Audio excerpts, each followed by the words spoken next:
Hello guys,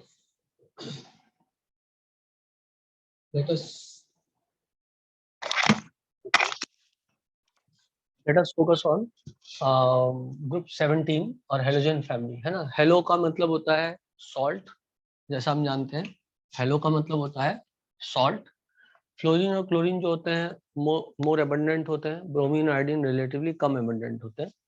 इसके बाद एस्टाटाइन जो होता है वो रेडियो एक्टिव होता है। उसका शॉर्ट फॉर्म अपन लोग पढ़ते कई बार हेलोजेंस का। फिर कल बाहर आई आंटी, फिर कल बाहर आई आंटी, ऐसे करके शॉर्ट फॉर्म पढ़ लेते हैं ना।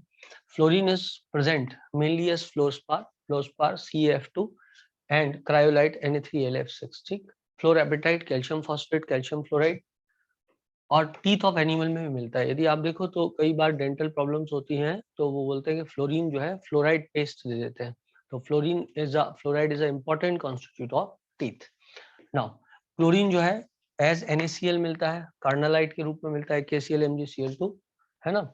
इसके अलावा आयोडीन जो होता है उसके दो इंपॉर्टेंट सोर्सेज होते हैं। एक सीवीड होते हैं जिसमें लेमेरिया स्पीशीज जो होती है उसके अंदर मिलता है। वैसे भी आपको याद होगा सी फूड्स में आयोडीन मिलता है ना, माउंटेन्स में जो है आयोडीन की कमी होती है। फिर कैल्ची जो होता है, और दूसरा सोर्स है कैल्ची और crude child saltpetre, it contain 0.2% NaIO3, ठीक है ना। ये छोटा सा सोर्स है जो एनसीईआरटी में भी दिया हुआ है, मतलब, और हमको एटलीस्ट इसके बारे में ज्ञान होना चाहिए, थोड़ा थोड़ा पता होना चाहिए कि किस चीज का क्या सोर्स होता है, ठीक है ना। अब हम आते हैं मेनली किस पे, फिजिकल प्रॉपर्टीज पे, जो हमारा टॉपिक हर बार होता है कि हम सबसे पहले सोर्सेस पढ़ लेते हैं, उसके बाद में मेनली क्या पढ़ते हैं, मेनली पढ़ते हैं फिजिकल प्रॉपर्टीज को। तो let us focus on the physical properties और उसके बाद हम आगे बढ़ते हैं। तो physical properties and electronic configuration में atomic and physical properties of halogen topic होता है, ठीक है ना। इतना तो आप स्क्रीनशॉट इसका ले लिया होगा आपने। अब हम पढ़ते हैं that is atomic and physical properties of halogen. Atomic and physical properties of halogen, ठीक है बेटा। ज्यादातर रेफरेंस हमारा एक ही है क्योंकि एग्जाम में आपको पता है सिर्फ एनसीईआरटी ही आ रही है, तो हम सिर्फ एनसीईआरटी ही ले रहे हैं। हाँ, यदि एनसीईआरटी ने कोई बहुत इंपॉर्टेंट चीज कहीं पे छोड़ दी है तो उसको हम जो है कवर करने की कोशिश करेंगे, बट मेजर हमारा जो स्ट्रेस है वो सिर्फ एक ही जगह पे है, वो है एनसीईआरटी में। हमको बहुत अच्छे से एनसीईआरटी आना चाहिए, ठीक है ना बेटा। तो सबसे पहले अपन बात करें इलेक्ट्रॉनिक कॉन्फ़िगरेशन।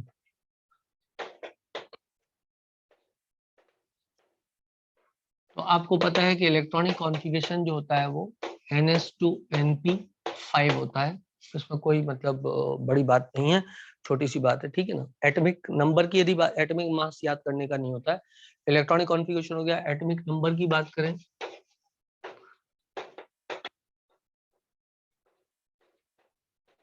ये भी कोई याद रखने की ऐसी सच बात नहीं है, सबको याद रह ही जाता है, मतलब एटॉमिक नंबर जो होते हैं इनके, है ना। तो ये भी कोई ऐसा मतलब 32 प्लस कर दो तो लगभग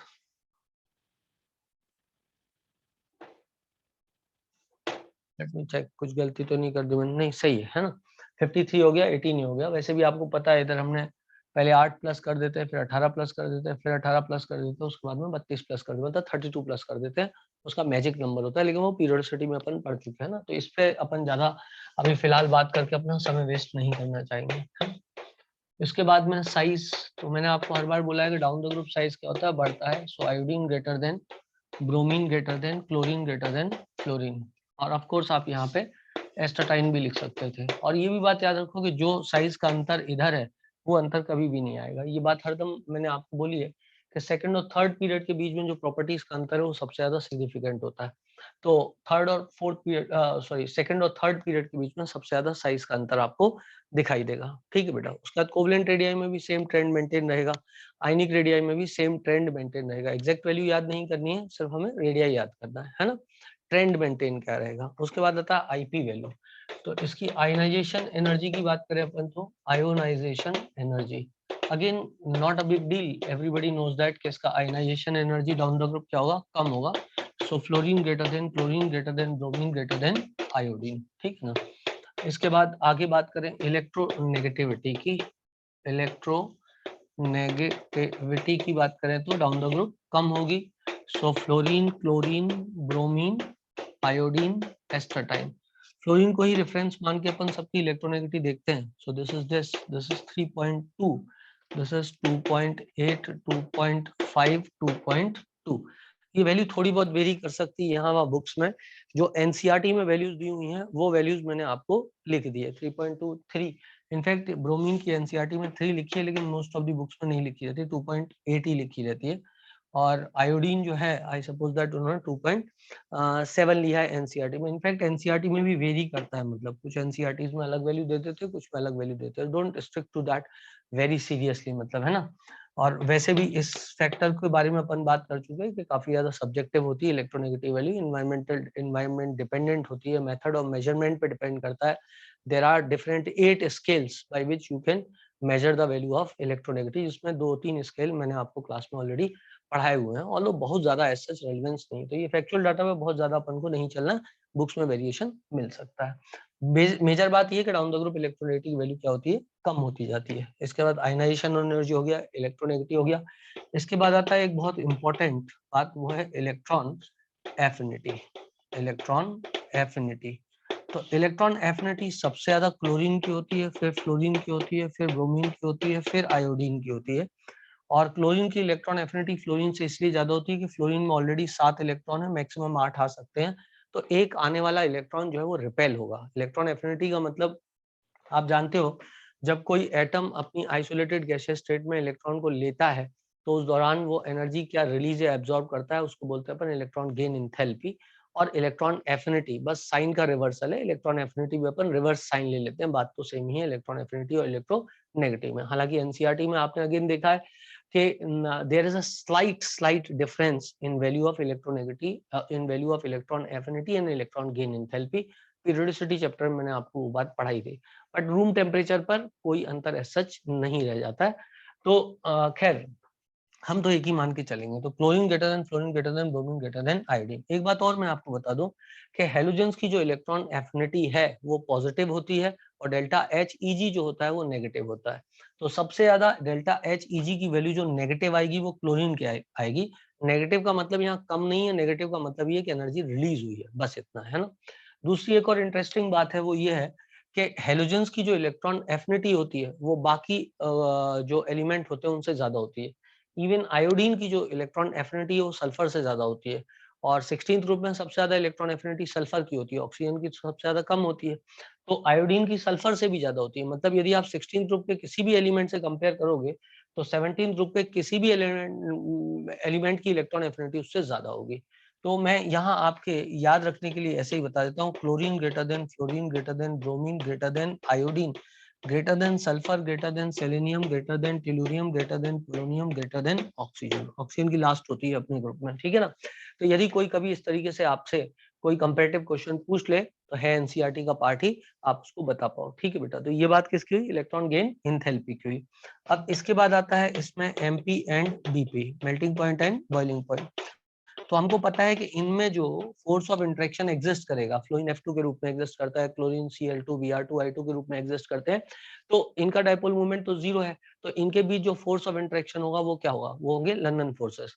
लंदन फोर्सेस क्या है, वेंडरवाल फोर्सेस है। Van der Waals forces weakest kind of forces होते हैं जो कि किस पे डिपेंड करते हैं, मॉलिक्यूलर वेट पे डिपेंड करते हैं या सरफेस एरिया पे डिपेंड करते हैं। जितना ज्यादा मॉलिक्यूलर वेट या सरफेस एरिया होगा ये वेंडरवाल फोर्स उतने ही ज्यादा होंगे।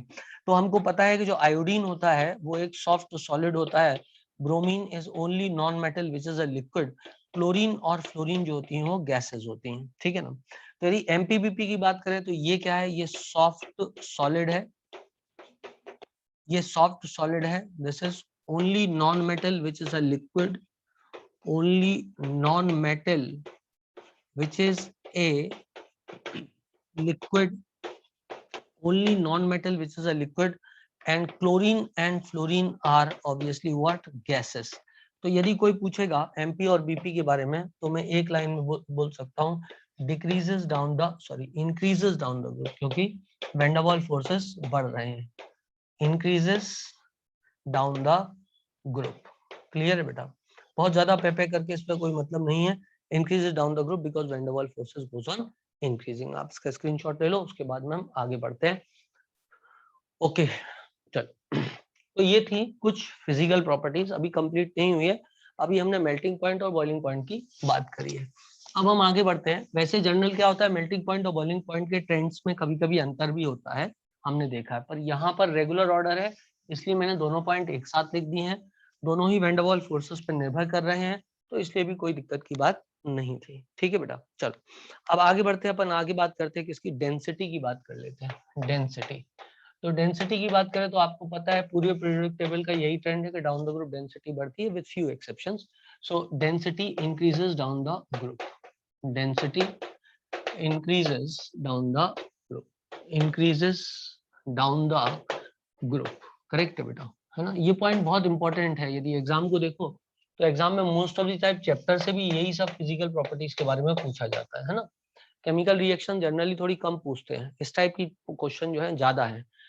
एनसीईआरटी के जो मतलब बॉक्सेस बने हैं उनसे क्वेश्चनिंग जो है वो आपको परसेंटेज वाइज ज्यादा दिखेगी। ठीक है ना, चलो आगे बढ़ते हैं। इसके बाद में डेंसिटी हो गया, डेंसिटी के बाद में इंटरन्यूक्लियर डिस्टेंस की बात करें तो मतलब बहुत सुंदर पॉइंट तो नहीं है, क्योंकि सबको पता है कि इंटरन्यूक्लियर डिस्टेंस ऑब्वियसली I2 में ज्यादा होगा। So internuclear distance I2 greater than Br2 greater than Cl2 greater than F2, तो इसमें कोई बड़ी बात नहीं थी। ठीक है ना। हाँ, बॉन्ड डिसोसिएशन एनर्जी, ये बड़ी बात है, ये पूछते हैं बहुत, मतलब काफी ज्यादा इंपॉर्टेंट है ये बॉन्ड डिसोसिएशन एनर्जी। तो बॉन्ड डिसोसिएशन एनर्जी का खेल कुछ ऐसा होता है कि Cl2 की बॉन्ड डिसोसिएशन एनर्जी Br2 से ज्यादा होती है, जो कि ज्यादा होती है जो कि ज्यादा होती है F2 से, जो कि लगभग बराबर होती है I2 के, लेकिन थोड़ी सी ज्यादा होती है I2 से, इसलिए ग्रेटर देन और इक्वल टू I2 मैंने लिखा है, मतलब थोड़ी सी ज्यादा होती है। ये इसलिए लिखा है कि एग्जामिनर ये क्वेश्चन पूछ सकता है कि फ्लोरीन की बॉन्ड डिसोसिएशन एनर्जी किस हैलोजन के बराबर होती है, तो आपको बताना है कि वो I2 के बराबर होती है। आई सपोज दैट एवरीबॉडी अंडरस्टैंड, ठीक है ना। काफी काफी इंपॉर्टेंट है। अब ये पूछते हैं कि ऐसा क्यों हुआ, तो पहले के जमाने में जो है एक समय था जब इसके लिए कारण जो है अलग दिया गया था, थोड़ा हाइब्रिडाइजेशन वाला कारण बता दिया था, बट अभी ये बात स्टेब्लिश्ड है कि ऐसा नहीं है, मतलब ये कारण अब सिंपल एक ही बताया जाता है। मैं आपको एक्सप्लेन करता हूँ, एक सेकंड आप रुक जाए। हाँ, एक जमाने में मुलिकन ने इसमें आइडिया दिया था। Mulliken said that PD type of hybridisation is present due to which Cl2 Br2 and I2, मतलब Cl2 और Br2 में पीडी टाइप ऑफ हाइब्रिडाइजेशन मिलता है। खैर अब वो उस व्यू को मानते नहीं है, इसलिए हम उसको डिटेल में बात नहीं करते हैं ना।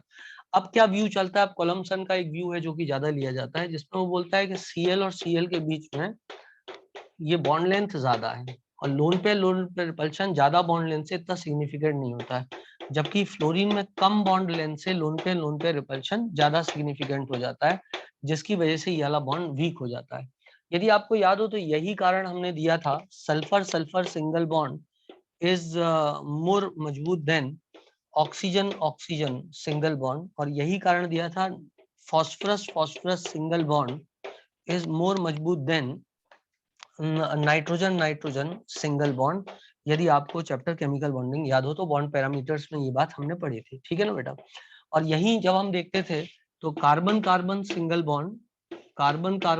बॉन्ड वाज मोर मजबूत than silicon silicon single bond. तो यहाँ एक्सेप्शन नहीं था कार्बन में, क्योंकि कोई लोन पेयर नहीं है, जबकि यहाँ पर लोन पे रिपल्शन ये है। यहाँ भी सल्फर में भी लोन पे रिपल्शन होगा, ऑक्सीजन में भी लोन पे रिपल्शन होगा, लेकिन ऑक्सीजन में कम दूरी से होगा। सेम रीजन यहाँ पे लगते हैं। आई होप सो कि आपको ये बात याद हो जाएगी। ये काफी ज्यादा इंपॉर्टेंट चीज है जो आपको पता होनी चाहिए। ठीक है ना, टेक द स्क्रीनशॉट, उसके बाद मैं आगे बढ़ता हूँ। This was regarding bond dissociation energy. Okay चलो, अब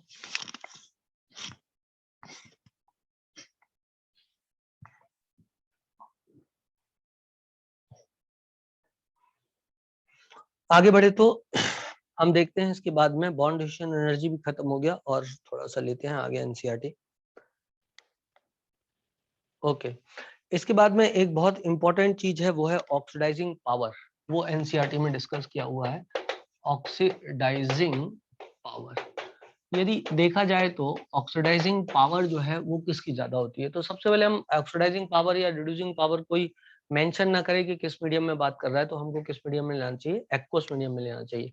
और यदि आपने इलेक्ट्रोकेमिकल सीरीज पढ़ा हो तो आपने देखा होगा फ्लोरीन सबसे नीचे आता है इलेक्ट्रोकेमिकल सीरीज में, क्योंकि उसमें इलेक्ट्रॉन लेने की टेंडेंसी एक्वस मीडियम में सबसे ज्यादा होती है। तो सबसे ज्यादा ऑक्सीडाइजिंग पावर जो होती है वो किसकी होती है? ऑब्वियसली फ्लोरीन की होती है। ऑक्सीडाइजिंग पावर का मतलब सामने वाले को ऑक्सीडाइज कर देना, और सामने वाले को ऑक्सीडाइज कैसे करेंगे? उससे इलेक्ट्रॉन लेके सामने वाले को ऑक्सीडाइज करेंगे। तो एक्वस मीडियम में जिसमें इलेक्ट्रॉन लेने की सबसे ज्यादा ताकत है वो है फ्लोरीन। अब देखो, जब भी कोई इलेक्ट्रॉन लेता है इलेक्ट्रॉन देता है तो कुछ ऐसे ही नहीं होता है कि बस इलेक्ट्रॉन ले लिया दे लिया, उसके लिए कुछ तैयारियां करनी पड़ती है। जैसे मान लो मैं क्लोरीन का ही केस ले लूंगा, क्लोरीन को इलेक्ट्रॉन लेना है, तो क्लोरीन को पहली तैयारी ये करना पड़ेगी, उसे अपना बॉन्ड तोड़ना पड़ेगा। तो बॉन्ड तोड़ के वो 2Cl बनाएगा और इसको बोलते हैं बॉन्ड डिसोसिएशन एनर्जी, करेक्ट है। इसके बाद में बात करें तो क्लोरीन इलेक्ट्रॉन को लेगा और क्लोरीन इलेक्ट्रॉन लेके क्लोराइड बनाएगा। इस दौरान जो एनर्जी रिलीज होगी उसको बोलते हैं delta H E G, that is electron gain enthalpy. और एनर्जी यहाँ पे क्या होती है? रिलीज होती है। जबकि यहाँ पर एनर्जी क्या है? आपको देनी पड़ी है। ये पॉजिटिव है और ये क्या है? ये नेगेटिव है। इसके बाद में जो क्लोराइड बना है उसके चारों तरफ जल डांस करेगा, मतलब सॉल्वेशन करेगा इसका, बोले तो चारों तरफ सॉल्वेट होगा ये। तो इसमें जो एनर्जी रिलीज होगी वो कहलाएगी हाइड्रेशन एनर्जी, हाइड्रेट होगा ये, तो डेल्टा एच हाइड्रेशन। और इस दौरान भी एनर्जी क्या होगी? रिलीज होगी। इस दौरान भी एनर्जी क्या होगी? रिलीज होगी। अब यदि दूसरे एलिमेंट्स में देखा जाए, ये तो क्लोरीन है, फ्लोरीन की बात करें तो सबसे पहले एफ एफ बॉन्ड तोड़ना पड़ेगा तो 2F मिलेगा। इसमें भी delta H bond dissociation energy क्या होगी? पॉजिटिव होगी। यदि देखा जाए तो फ्लोरीन इलेक्ट्रॉन लेगा, फ्लोराइड बनाएगा, और डेल्टा एच ईजी जो होगा इसका क्या होगा? नेगेटिव होगा। और यदि देखा जाए तो फ्लोराइड के चारों तरफ जो है वो जल बॉन्डिंग करेगा इलेक्ट्रोस्टैटिक फोर्स ऑफ अट्रैक्शन से, तो फ्लोराइड हाइड्रेटेड हो जाएगा और इस दौरान भी एनर्जी रिलीज होगी, इसको बोल देंगे डेल्टा एच हाइड्रेशन, और ये भी नेगेटिव होगी। अब देखा जाए तो कुछ स्टेप फेवरेबल है किसके लिए? एनर्जी डिक्रीज ज्यादा होना, मतलब आपको पता है डेल्टा जी बराबर होता है delta H minus T delta S. यदि डेल्टा एच की वैल्यू नेगेटिव ज्यादा है तो it is something which favours the spontaneity of a process, ठीक है ना। तो यदि देखा जाए तो इस स्टेप में क्लोरीन में बॉन्डिशन एनर्जी ज्यादा लगी है, लेकिन यहाँ एनर्जी रिलीज ज्यादा हुई है और यहाँ पर हाइड्रेशन भी हुआ है। यदि फ्लोरीन को देखा जाए तो यहाँ पे एनर्जी उसमें ज्यादा कम लगी होगी, क्योंकि बॉन्डिशन energy of fluorine is less than that of chlorine, लेकिन उसकी डेल्टा एच ईजी की वैल्यू कम होती है और हाइड्रेशन फ्लोरीन का ज्यादा, फ्लोराइड का ज्यादा हुआ होगा।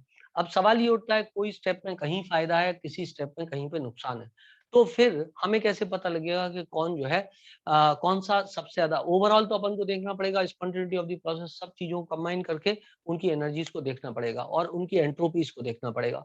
अब ये तो हो गया टोटली एक्सपेरिमेंटल बात, है कि नहीं? ये तो हो गई टोटली एक्सपेरिमेंटल बात हो गई। यदि बॉन्डेशन एनर्जी, समझ रहे हो मेरी बात को? ये हो गई टोटली एक्सपेरिमेंटल बात। यदि इलेक्ट्रॉन गेन एंथैल्पी के आधार पर देखते तो क्लोरीन जीत जाता, उसमें एनर्जी सबसे ज्यादा रिलीज हुई। यदि बॉन्ड डिसोसिएशन एनर्जी के आधार पर देखते तो आयोडीन जीत जाता, क्योंकि आयोडीन का बॉन्ड सबसे वीक था, तो वो कहता मैं सबसे आसानी से टूट गया, तो ये प्रोसेस मेरे लिए सबसे ज्यादा हुआ। लेकिन आयोडीन के लिए बाकी दो स्टेप फेवरेबल है कि नहीं है वो चेक करना पड़ेगा। आयोडीन की इलेक्ट्रॉन गेन एंथैल्पी कम है, आयोडाइड की हाइड्रेशन एनर्जी भी कम है। तो इन सब को जब हम एक्सपेरिमेंटली देखते हैं, इन सब डाटा को कंबाइन करते हैं, तो पता लगता है कि fluorine has more oxidising power than chlorine than bromine and then iodine. Luckily experimental data ऐसा ही आता है जो कि आपको लॉजिक से भी समझ में आता है। यदि आप गैसियस स्टेट में देखते तो भी ऑर्डर यही रहता। सो फ्लोरीन की ऑक्सीडाइजिंग पावर क्लोरीन से, क्लोरीन की ब्रोमीन से, ब्रोमीन की आयोडीन से ज्यादा होती है। फिर भी कोई पूछे कि ऐसा fluorine is highest, has highest oxidizing power amongst halogen, the reason is, तो हाई हाइड्रेशन एनर्जी रीजन आपको देना है अमॉन्ग्स्ट हैलोजन, अमॉन्ग्स्ट हैलोजन। दूसरे से कंपेयर करेगा तो फिर तीनों कारण हो जाएंगे, किसी और से कंपेयर करेगा तो फिर तीनों कारण हो जाएंगे। फिर अपन बोलेंगे बॉन्ड डिस्ट्रीब्यूशन एनर्जी भी कम है, और जैसे मान लो O2 से कंपेयर कर लिया है ना, या O2 से कंपेयर कर लिया, it is better to get a example and then compare. तो O2 में डबल बॉन्ड तोड़ना है तो बॉन्ड डिस्ट्रीब्यूशन एनर्जी ज्यादा होगी। ऑक्सीजन की इलेक्ट्रॉन एफिनिटी वो नहीं होती जो कि फ्लोरीन की होती है, समझ रहे बात को। फिर हाइड्रेशन में जरूर ऑक्साइड का हाइड्रेशन और फ्लोराइड, वो भी फ्लोराइड का ज्यादा होगा, क्योंकि फ्लोराइड का साइज ऑक्साइड से रिलेटिवली थोड़ा कम होगा। तो हर फैक्टर पे कौन जीत जाएगा?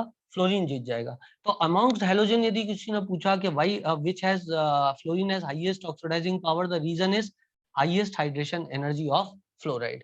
The reason is highest hydration energy of fluoride. वहां रीजन सारे देंगे, वहां ये भी बोलेगा low bond energy, high electron affinity, और ये भी बोलेगा कि high hydration energy.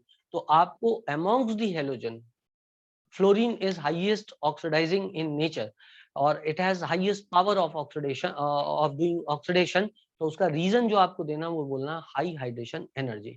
Other element के साथ कंपेयर करेगा तो ऑल ऑफ दी अबव निशान लगा देना, high hydration energy, high electron affinity या फिर हाई इलेक्ट्रॉन गेन एंथैल्पी या more negative value of electron gain enthalpy, that will be more correct.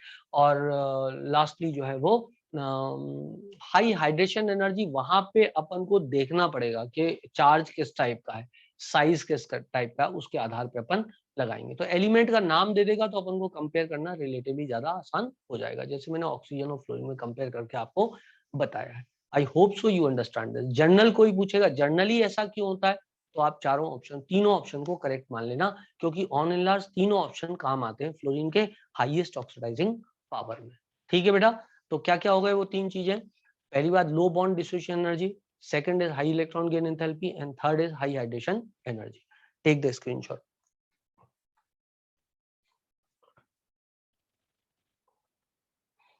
I suppose that सबको बात क्लियर है, किसी को कोई दिक्कत की परेशानी नहीं है ना बेटा। हेलोजेंस में कंपैरिजन आसानी से हो सकता है, बाकी एलिमेंट से कंपेयर करने में कौन सा फैक्टर डोमिनेटिंग होगा, उसके लिए आपको उस एटम का एटम दे दे वो तो ज्यादा सही है ना। और नहीं तो अपन जनरल ट्रेंड लगा ही सकते हैं कि भाई सारी चीजें ट्रू है। आई सपोज दैट ये ऑक्सीडाइजिंग पावर वाली बात भी काफी कुछ आपको समझ में आ गई होगी और ये यहाँ पर खत्म हो गया है ना। चलो आगे बढ़ते हैं और थोड़ी सी बातें देख लेते हैं एनसीईआरटी रिलेटेड जो जो इन्होंने डिस्कस की है। अच्छा,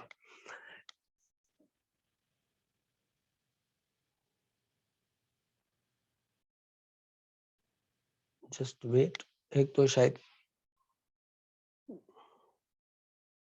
कलर डिस्कस करना है फिजिकल प्रॉपर्टीज में। ओके चलो let's discuss about the colour, discuss कर लेते हैं पहले है ना, फिर देखते हैं और क्या पॉइंट है। चलो कलर डिस्कस कर लेते हैं। मुझे लग रहा है ऑक्सीडाइजिंग पावर में कुछ छूटा तो नहीं, शायद बता दिया। एक वाटर के साथ रिएक्शन दी हुई है वो भी मैं आपसे डिस्कस कर देता हूँ।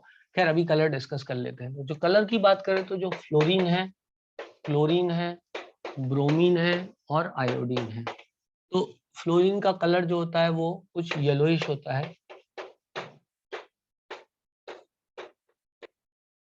ग्रीनिश येलो होता है, रेडिश ब्राउन होगा, ये कलर वायलेट होगा। ठीक है ना। और इनके जो कलर होते हैं, इनके जो कलर होते हैं they are more due to HOMO LUMO transition. ये होमोलूमो ट्रांजिशन क्या होता है वो मैं आपको बताता हूँ। आपको यदि एमओटी याद हो तो, क्योंकि हमारे सिलेबस में सिर्फ 20 इलेक्ट्रॉन तक ही एमओटी हम डिफाइन करते हैं, तो फ्लोरीन तक का डायग्राम कुछ ऐसा हो जाता है। ठीक है ना। तो 2 इलेक्ट्रॉन यहाँ भर दिए, 2 यहाँ भर दिए, 2 यहाँ भर दिए, 2 यहाँ भर दिए, 2 यहाँ आ गए, 2 इसमें आ गए, 2 इसमें आ गए, और इनफैक्ट इधर भी 2 2 18 इलेक्ट्रॉन हो गए है ना, 14 4 18। अब इसमें एक कंसेप्ट होता है होमो लूमो का।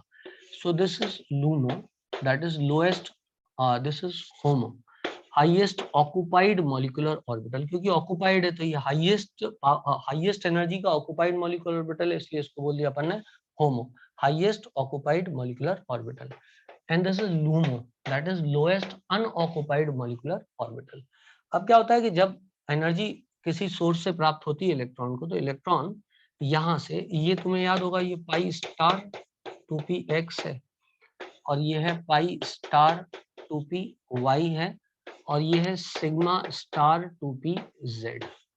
तो क्या होता है कि ये पाई स्टार से इलेक्ट्रॉन सिग्मा स्टार में ट्रांसफर हो जाएगा। पाई स्टार से इलेक्ट्रॉन एनर्जी लेकर के ऊपर सिग्मा स्टार में चला जाएगा, और जब वो ऊपर जाता है सिग्मा स्टार में तो एनर्जी लेगा वो। और जो ट्रांसमिटेड लाइट होती है, ट्रांसमिटेड लाइट मतलब 2 लाइट होती है, एब्जॉर्ब लाइट होती है, ट्रांसमिटेड लाइट होती है। तो जो कलर हमें यहाँ पे दिखाई देता है वो ट्रांसमिटेड लाइट के कारण देता है दिखाई। देखो यदि देखा जाए तो फ्लोरीन में कलर येलोइश दिया है दिखाई, मेरी बात को ध्यान से सुनना, जबकि आयोडीन में कलर जो है वायलेट दिया है दिखाई, है ना। कभी कभी हम जैसे यही चीज जब हम देखते थे कहाँ पर, एस ब्लॉक में देखते थे, तो एस ब्लॉक में हम देखते थे कि लिथियम में कलर जो था वो रेड रीजन की तरफ था, और सीजियम का कलर जो था वो वायलेट रीजन की तरफ था थोड़ा सा। तो उसमें कंसेप्ट ये होता था कि इलेक्ट्रॉन एनर्जी ली चूंकि लिथियम ने इलेक्ट्रॉन को बाइंड करके रखा है टाइटली, तो ज्यादा एनर्जी तो उस इलेक्ट्रॉन को ऊपर शिफ्ट करने में, मतलब उस फोर्स ऑफ इंटरेक्शन को ही तोड़ने में लग जाएगी। तो इलेक्ट्रॉन ऊपर जो जाएगा वो कम ऊपर जाएगा, या एनर्जी लेवल में कम ऊपर जाएगा। तो जब वो नीचे आएगा तो उतनी कम एनर्जी छोड़ेगा। तो एनर्जी यदि कम छोड़ेगा तो वो आपको रेडिश रीजन की तरफ आपको कलर दिखाई देगा, क्योंकि उसकी एनर्जी कम होती है।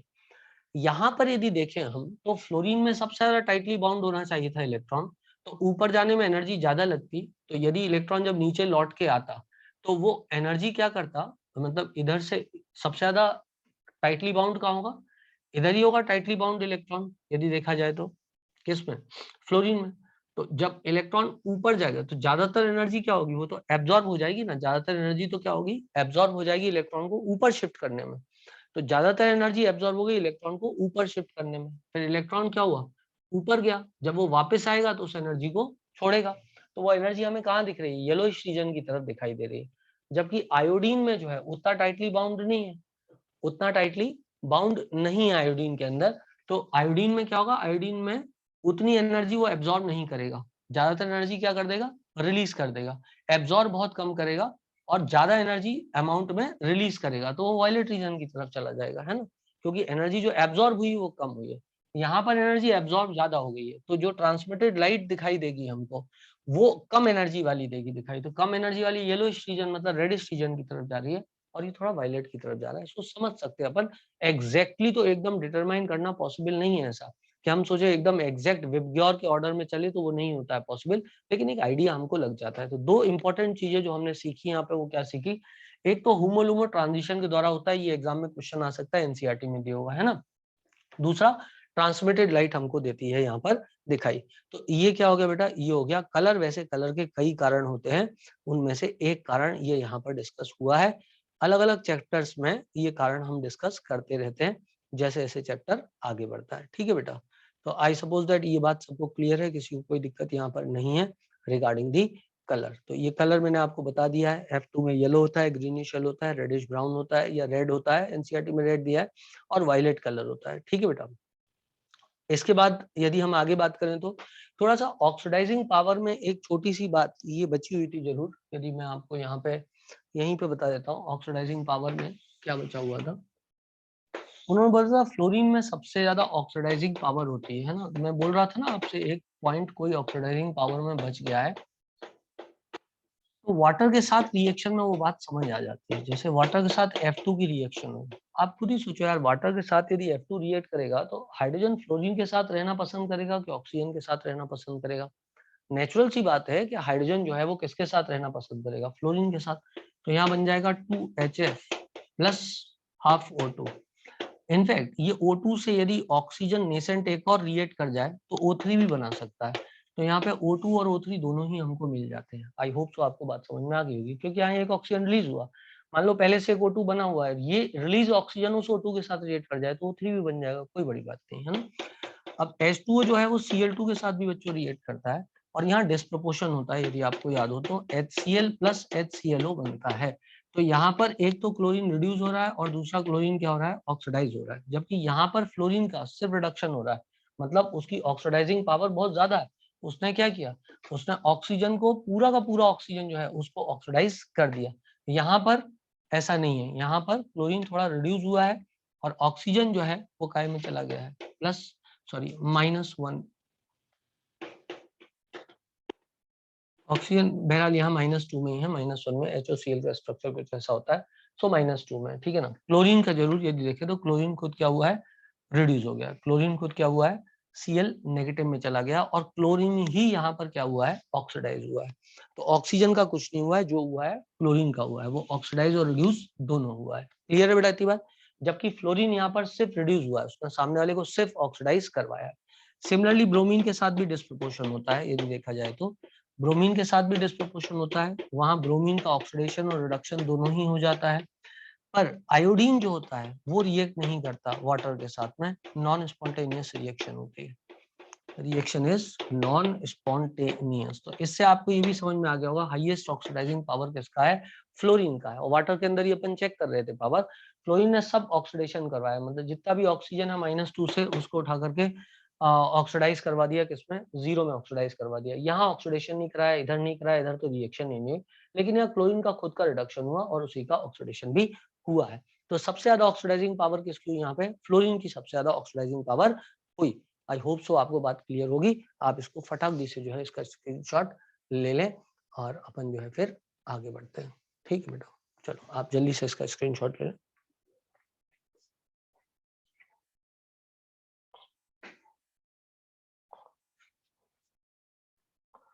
Okay done.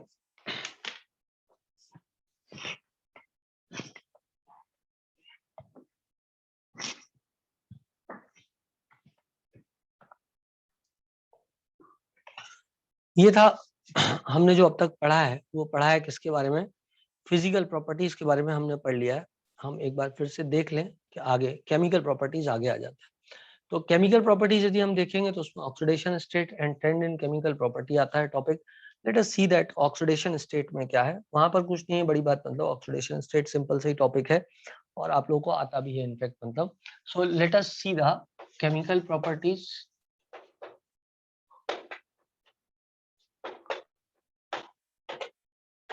और उसमें पहली चीज देख लेते हैं oxidation state. Oxidation state correct है बेटा।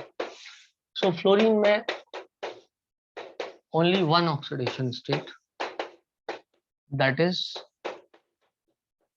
-1। किसी कंपाउंड में वो +1 नहीं दिखाता है। कुछ किताबों में गलती से लिख देते हैं, पर वो ठीक है, वो गलती से लिख दिया होगा, डेलिबरेटली नहीं लिखा होगा, मतलब ऐसा है।